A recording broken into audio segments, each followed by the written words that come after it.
Člani občinskega odbora stranke Desus so se minuli torek sestali na redni letni skupščini, ki pa je po odstopu dosedanjega predsednika Mirka Novaka bila tudi volilna. Tako ima občinski odbor stranke Desus sedaj novega predsednika in nova podpredsednika. Naloge predsednika je prevzel Emil Kumer, podpredsedniški funkciji pa sta prevzela Franc Petek in Marjeta Meško. Skupščino pa so namenili tudi srečanju s predsednikom stranke Desus Karlom Erjavcem in kandidatoma za evropska poslanca, z doktorjem Igorjem Šoltesom in Damjanom Stanonikom. Predsednik stranke Karl Erjavec svoje strankarske kolege in simpatizerje pogosto obišče, kar je delovanju občinskega odbora Ormož vedno bila spodbuda za delovanje. Tokrat je njegov obisk bil namenjen predvolilnemu času. Povedal bom, da 26. maja, da moramo vsi na volitve, ker te evropske volitve so zelo pomembne. Odločamo se o tem, kakšna naj bo prihodna Evropska unija. Mi bi si želeli, da je povezana, da je močna, da je solidarna. Zlasti pa si želimo, da bi nadaljevali delo, ki ga je že začel Ivo Vajgl, ko je bil naš poslanec v Evropskem parlamentu, in sicer on je prvi odpiral teme, ki se nanašajo na staranje prebivalstva, in to ni samo težava, ki jo ima Slovenija, ampak je splošen pojav v Evropi. Vendar jaz to ne jemljem kot nekaj negativnega, pa kot nekaj pozitivnega. Zelo lepo je, da se lahko človek stara. In zato ni čudno, da iz Afrike, iz Azije imamo migrante, ker vidijo, da tukaj je življenje lepo in da tukaj dejansko lahko doživiš starost. Moram pa reči, da seveda v okviru Evropskega parlamenta nas pa čaka kar veliko dela. Mi bi si želeli več evropskih sredstev za problematiko starejših. Vemo, da primanjkuje domov starejših. Zakaj ne bi namesto kakšne ceste, mostu in podobno raje zgradili kakšen dom starejših več s pomočjo evropskih sredstev. Tudi vemo, da je velik problem dolgotrajna nega na domu. Tudi takšne projekte bi lahko sofinancirali. Ne nazadnje, mi odlično sodelujemo z Zvezo društev upokojencev Slovenije. Sem vesel, da so tokrat dali zelo jasno podporo doktorju Igorju Šoltesu. To pa zato tudi, ker smo bili predlagatelji Evropske nagrade državljan Evropske unije, državljan Evrope, in sicer za projekt Starejši za starejše. In mislim, da je treba ta projekt tudi nadgraditi s pomočjo evropskih sredstev. Ne nazadnje pa kot podpredsednik Evropske demokratske stranke moram reči, da sem zelo zadovoljen, da je v volilnem programu veliko tem, ki se nanaša na starejše. Mi želimo, da bi vzpostavili neke minimalne standarde, kakšna naj bo pokojnina, ki omogoča dostojno življenje. Potem, poglejte, v malih krajih imamo trend, ko banke umikajo bankomate, pošte se umikajo. In to seveda ni dobro za te male kraje, ker kako naj upokojenec se odpelje potem v mestno središče, da opravi vse te stvari. In tukaj bi si želeli tudi, da bi preko direktive določili neke minimalne standarde, zlasti v smislu uravnoteženega razvoja podeželja. Tako da jaz sem optimist, jaz sem prepričan, da 26. maja bomo imeli še naprej evropskega poslanca. Številka 13 bo za nas srečna, za našo konkurenco, vsaj za nekatere pa nesrečno. Zato vabim vse upokojence, vse starejše, vse simpatizerje stranke Desus, pridite na volitve, dajte svoj glas za številko 13, ne bo vam žal. Če bo kdo kaj naredil za vas, bo to dr. Igor Šoltes. Prvi na listi kandidatov za evropskega poslanca v stranki Desus je dosedanji evropski poslanec dr. Igor Šoltes. Jaz sem že 5 let v Evropskem parlamentu in s svojim delom sem dokazal, da razumem predvsem interes ljudi pred interesom kapitala, in zato sem se tudi zavzemal za teme in področja, ki so pomembne za slehernika. To je seveda področje okolja, področje zdrave hrane, vode, seveda tudi upravljanja z naravnimi viri in pa varstvo potrošnikov, ker kako zelo je pomembno, da potrošniki vedo, kaj jejo, da vedo, kakšni so standardi in da so se tudi zavarovani pred zlorabami, pred dvojno kakovostjo izdelkov, pred nedovoljenimi trgovinskimi praksami. Poleg tega pa sem s kolegom Vajglom tudi predlagal, da se projektu Starejši za starejše v okviru ZDUS-a podeli nagrada Državljan Evrope in takrat sem se pobliže spoznal tudi za problematiko starejše populacije. In ta projekt je nekaj res čudovitega, zlasti zato, ker tudi prinaša v Evropo vrednote, ki so včasih pozabljene. To je predvsem solidarnost, empatija, skrb za sočloveka in razumevanje, da se človek lahko večkrat znajde v stiski, ampak ne samo zaradi finančne revščine, ampak tudi zaradi tega, zaradi izgube svojce, zaradi osamljenosti, zaradi tega občutka nekoristnosti, nepotrebnosti v družbi in ravno zato je ta program tisti, ki vrača nasmeh na obraze osamljenih ljudi. Je pa hkrati žalostno, da to prepozna Evropa, Slovenija pa ne in mislim, da bi tudi naša država temu programu morala dati več pozornosti, predvsem pa, da bi ta pristop, ta princip veljal nasploh za politike, ki se nanašajo na položaj starejših in tudi seveda na družbo kot celoto. In mislim, da Evropa se zdaj nahaja v kar zahtevnem položaju, kjer seveda jo poskušajo oslabiti sile ali pa populizem, ki kliče nazaj k suverenosti, k protekcionizmu držav, ki dajo protekcionizmu prednost pred povezano Evropo in ki seveda nagovarjajo ta tako imenovani desni ekstremizem, sovraštva do tujcev, sovraštva do drugačnih, sovraštva do manjšin in na koncu, a veste, ko zmanjkajo zgodbe o migrantov, na koncu bodo prišli tudi starejši.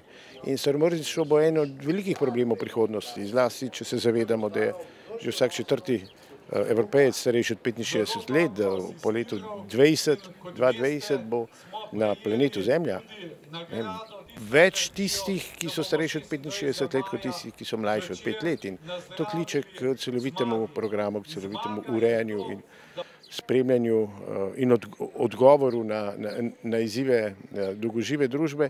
In to mislim, da bo poleg okolja, se pravi poleg okoljskih vprašanj, eno od ključnih tem in izzivov prihodnosti Evropske unije. Danes vas tukaj v Ormožu čaka skupina oziroma kar množica vaših simpatizerjev in seveda strankarskih kolegov na nek način. Kaj jim boste povedali? Kako pravzaprav nagovarjate v tem obdobju svoje potencialne volivce? No, predvsem to, da je pomembno, da imajo tudi starejši svojega zagovornika v Evropskem parlamentu, da se sliši njihov glas.